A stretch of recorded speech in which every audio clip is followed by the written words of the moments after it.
Manchester United a nil, Arsenal 1, and let's get the positives out of the way first, innit? Because this is the most I've enjoyed watching this team play in a long time, bruv. And I'm pissed that we lost. I'm pissed that we lost. But the Premier League is a marathon, not a sprint, innit? And if this is the base level, yeah, and that's a big flipping if, yeah.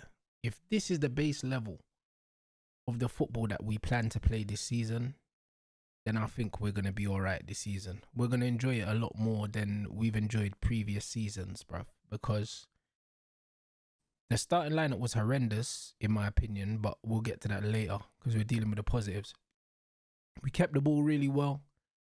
The building out from the back has improved a lot. A lot. Do you know what I mean? There was a few times where I was getting a bit frustrated because Bayinde kept trying to force that ball into the middle centre-back to turn and stuff like that. However, clearly it's something they've been working on in pre-season, and we just need to get used to the fact that we're kind of going to do that, innit? Progressing the ball well. Luke Shaw and Lenny Euro helped well with progressing the ball, which is their job in this system anyway. De Ligt was absolutely colossal today at centre-back, man. I've been singing his praises all pre-season because I don't think he gets enough credit. Similar to Rafa Varane before, everyone was giving Lissandro all the credit for the stuff that Varane was doing, but it was very clear to me that Varane was making Lissandro look better than he is. I still don't trust Lissandro.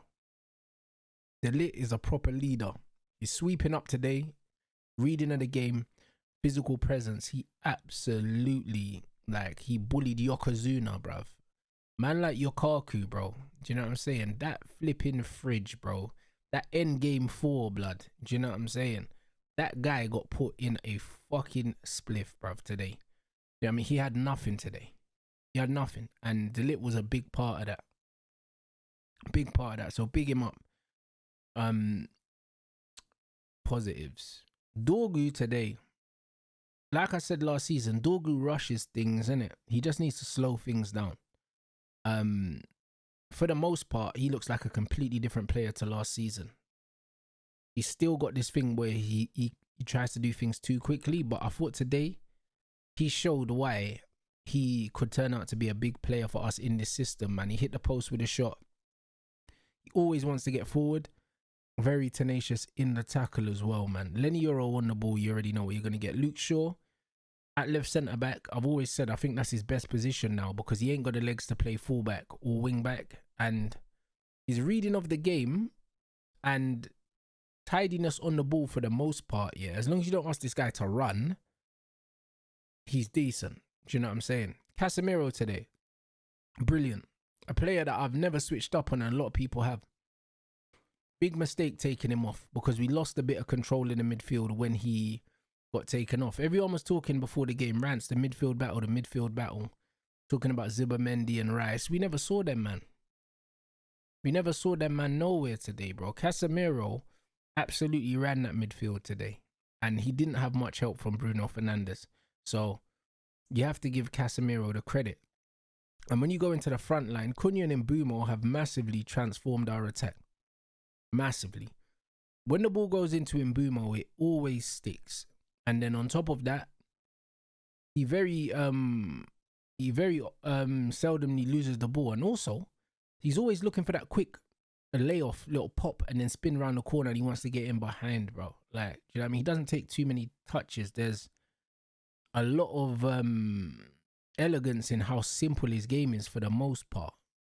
So I was very happy with him. And then Cunha's Cunha, bro. Like, at one point in the game there, when he hit that little spin, flick, turn, and just drove with the ball and played the ball into Mbeumo, he has got that stardust, that bit of magic where he could just turn the game on his head, yeah, when nothing's going on in it. And he's going to be a fan favourite.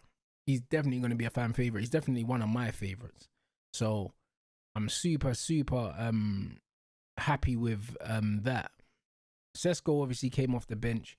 Didn't get to see him for long enough because we weren't really. It would have been good to see Sesko on when Cass and Ahmad were on the pitch and Cass was moving the ball forward. Because, yeah, Ugarte just kept turning the fucking ball over when he came on, and Bruno was awful anyway. So the man in the middle wasn't really getting the ball. But he done a few decent layoffs, like chesting the ball down and stuff like that. And yeah, it's hard to really judge anything from the little cameo today because we didn't create the big chances when he was on. We definitely should have had a penalty, that being said. Do you know what I'm saying? We are by far the better team. By far. And the stats agree. Do you know what I'm saying? And when I say stats, I ain't seen all of the stats. I just know that at one point we had created double the amount of chances that Arsenal had. Do you know what I'm saying? Like, or at least attempts anyway. I think it was something stupid like 12 or 14 to like 6 or 7 or something. It was mental. Do you know what I'm saying? So we were getting into areas. We weren't creating clear-cut chances, but we were threatening. And this is way more than anything that we were seeing last season, innit? The signs are there that we get that midfielder in and we get the goalkeeper in, then we're a team that needs to be respected. The only goal that Arsenal scored and the only real attempt that they had, goalkeeping error, soft goalkeeping. Even though I believe he was fouled, you can't be letting Saliba just back into you like that, bro. Like, you got dash man out the way, man. You got such a weak hand on it. Punch it, push it away. You know what I'm saying? It was just very weak goalkeeping, bro. Like, it's not really excusable. Other than that, Bayinda was actually tidy. Like, in his distribution and building attacks and that, he was trying to play out from the back. He showed decent composure. His handling in general was decent, but he cost us the game. He cost us the game. Football's a harsh game like that. As decent as he was, he only made one mistake, but that one mistake cost us the game. And even though you could argue it wasn't a mistake because it should have been a foul, yeah, you have to be stronger. You can't be leaving shit to referees in those situations. You can't be. And he did. And it cost, man, innit? So, oh no, man, yeah, it's annoying because there's way more positives than negatives, bro. Do you know what I'm saying? If we lost, yeah, and we got smashed and we got completely outplayed at home to Arsenal, I could sit here and just be like absolutely hammering everyone and I would feel no way about it because you lot know what I'm on. But today wasn't one of them games, bro. Like, I'm actually happy, yeah, with how we played in spite of the fact that I feel like the manager set us up not to win the game because Ahmad should have started at wing back. Dalot didn't offer nothing defensively that Ahmad couldn't offer. But going forward, Ahmad is a different animal. I believe if Ahmad starts the game, the chances that we create in the first half, not only do we create more, but I think they're more clear cut because his movement is better than Dalot's. He creates the overload because he runs into channels Dalot wouldn't run into. And also his eye for a pass and ability to execute that pass is miles clear of Dalot's. So it would have given us that little bit extra threat, and I think that would have been enough to turn Arsenal over today because they weren't good at all, bro. Like, this is a team that if we pick the right 11, yeah, and we'll get onto that, then we turned these lot over today. Like, there were a lot of Arsenal fans in my chat. We peaked at like 5k. There weren't many Arsenal fans or any even that were happy with how they were playing because they were shit today, bro. They weren't good. Of course, they're going to be happy with the win because it's bragging rights. But if they're being honest with themselves, their team looked awful today and didn't deserve anything. Do you know what I'm saying? But you don't always get what you deserve in football. So it's not really about who deserved what. The point is, yeah, we were by far the better team. We were. So I take a lot of positives from that. This is game 1 of 38. If we play like this in 30 of the 38 games, we will win a lot of games. We will. But the manager's team selection, this guy needs to be held accountable for the bullshit that we saw today. He needs to be held accountable. Yes, we did play well, but we played well in spite of your shit selection, Ruben Amorim, bro. Do you know what I'm saying? I'll give you credit for some of the stuff that I've seen. The football looks like it is improving. Do you know what I mean? The little diagonal passes we were playing from wing to wing switch balls, yes, that looks like that's been introduced, that's been worked on because that wasn't there last season. Do you know what I mean? I'm going to give you the benefit of the doubt and say that you're coaching that, and it's not just because we've got better players now, they're doing it. I'm going to give you the benefit of the doubt and say that, yo, like, we've been working on that. Because it was working well, and we were getting in positions to 2-on-1 overlap or isolate the fullback. Some decent stuff. But your team selection showed me that you do not have the cojones, bro, to be at a club like Man United, bro. You're nicking a living. Because at home, first game of the season, super optimistic fan base after the season, after the window that we've had. We've had a shit season, but we've had a window where we're showing ambition, we're spending money. Go out there to attack Arsenal, bruv. Catch them cold. Because Man United, we always start well. First 20 minutes, we're always great. We're always great. First 20 minutes, we come out like a bat out of hell. But the difference is, we got Mason Mount in the attack. Do you know what I mean? Everyone likes Mason Mount because he's an honest lad. He works well, he runs and that. But the guy lacks quality. He does.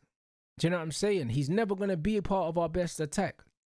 We don't need to start Dalot at wing back and Mason Mount in attack. The Luke Shaw at left centre back thing, because Aiden Heaven's injured, I understand it. I'd rather Luke Shaw at left centre back than he plays Harry Maguire in centre back and pushes De Ligt to right centre back, because I like De Ligt centre back. Fair enough about the Luke Shaw thing. The Mason Mount thing I don't agree with, and also it forced Cunha to be playing up front when really he wanted to be in the 10 because Cunha was dropping in anyway. But the Mount thing was perplexing, bro. When Mount got subbed off, I could only remember a couple passages of play in the game where I thought, you know what, it's tidy from him, but bro, is that it? Is that it, bro? As for Dalot, I can't tell you what this brer did. The whole time he was on the pitch, I can't tell you how he contributed to the game. I can't tell you. Not one good cross. Don't know if there was a good tackle. I don't know. He is so forgettable as a footballer, bro. And he offers zero attacking threat, bro. Ahmad defends well, bro. Like, there's no reason. The only way he could have played Dalot, yeah, is maybe, I'm thinking on my feet, is maybe he played him for his height. That's all I can think of. Because Ahmad's not the tallest at wing back. So maybe he played Dalot for the height for crosses, which didn't fucking work because we conceded from a cross anyway. However, that's the only thing I can think. Mbumo and Ahmad is a bit short on that side. That's all I can think of, guys. Otherwise, I'm stumped. Half time that change needed to be made. He made the change on the 55th minute. Why did we need to wait 10 minutes to see that Ahmad would have had loads of space down the side? We didn't need 10 minutes, my bro. Ahmad made an instant impact. And then Casemiro, who was our best ball playing midfielder and our most progressive midfielder, you take him off for Manuel Ugarte, who was an absolute waste of life, bruv. You know them way there. This guy is an absolute trash footballer, bro. Ooh, garbage, bruv. Ooh, Gallagher. Get this guy out of our football club. I'll be honest, like, this has to be his last season here. It has to be. This guy is an absolute embarrassment. He's an embarrassment. This guy can't pass 2 yards. This guy was just running on fouling people. He ruined the rhythm that we were playing with, and we had a decent rhythm. Cass was switching the ball, pinging it, grass cutters. Cass, brilliant performance today. And then you bring on Ugarte with no range of passing. When we're actually, for the most part, I don't know what our end possession was, but we were having 60% plus for most of the game. When you're controlling possession, why do you bring on someone like him who's purely a ball winner? You would have been better off bringing on Kobe Mino if you're going to replace Cass, because at least he's got ball retention and he can crash the box maybe as well, even though Cass can also crash the box. That substitution there is why I do not trust this manager, because it made absolutely zero sense. None whatsoever. And the rhythm that we had for the majority of the game, we lost it when Ugarte came on in midfield. People were saying, why didn't he bring on Xerxes? Why didn't he bring on Kobe? Xerxes been injured all pre-season and he hasn't played because they rushed him back to play in the cup final last season when he wasn't fit. So I'm completely okay with them not rushing Xerxes back today. I'm fine with it. I want him to get 100% fit because he contributes massively to this season. Kobe Mino not coming on though, and Ugarte coming on, that bothers me. It bothers me. So it's just one of them situations where, for the most part, I'm extremely happy with what I saw and I'm proud of what I saw. Bruno fucking Fernandes though, this guy is shit. And I've been saying it for a long time. He's trash. Absolute garbage. He cost us that goal. He threw Lenny Euro a fucking grenade, bro. He pulled the pin and he threw the grenade. And Lenny had to throw that shit out the house, so it would have taken everyone out. We end up conceding from that. And that wasn't the only chance that we conceded from Bruno. Between hogging the set pieces, yeah, and fucking up the free kicks, between turning the ball over needlessly, taking too many touches, yeah, and costing us that goal, this was an absolute stinker. And let's not pretend that this is the first stinker. This guy does this. 2 out of 3 games, this is how he plays. The only difference is, if we got the penalty today, which we should have got, yeah, and I don't know why VAR all of a sudden isn't working, he scores that penalty and he gets his GA and everyone forgets about the performance today. Because this is a very common occurrence for Bruno Fernandes. Very common. And a lot of people in his fan base like to overlook it because these men only care about stats. Find me the stats here for big chances conceded and goals conceded from a Bruno turnover, bro. Find those stats. I'm absolutely sick to death of this manager shoehorning Bruno Fernandes in this team. He's not good enough in the pivot and he's not good enough in the 10. You should have taken your 100 million, but you was out here twerking saying, we need to win a title for Bruno and we can't let him go. He's so important. Important to you, maybe. We'll be a better team if we took the 100 million for him and went and signed Carlos Baleba. And we could have signed Baleba and another midfielder, another top midfielder. We could have gone and got Edison and Baleba, or Baleba and fucking Wharton. We could have slapped down 200 million for both of them if we sold him for 100. Could not selling Bruno Fernandes end up being one of the biggest mistakes of this window for us? You can let me know in the comments. Do you know what I'm saying? Do you think that it could end up being one of the biggest mistakes? Because I'm looking at this, I still think we get Baleba. I think we sell Garnacho and Sancho and we go back in for it with a late high bid for Baleba and he comes. I think we put down the 115. I think we put that down. Goalkeeper, I think we get in. They said that Onana is injured or he's not injured and he's been left out the squad. So I believe that there's something to that. And I just look at it right now and I think we're not that far away, guys. We are not that far away, bro. So I don't know, man.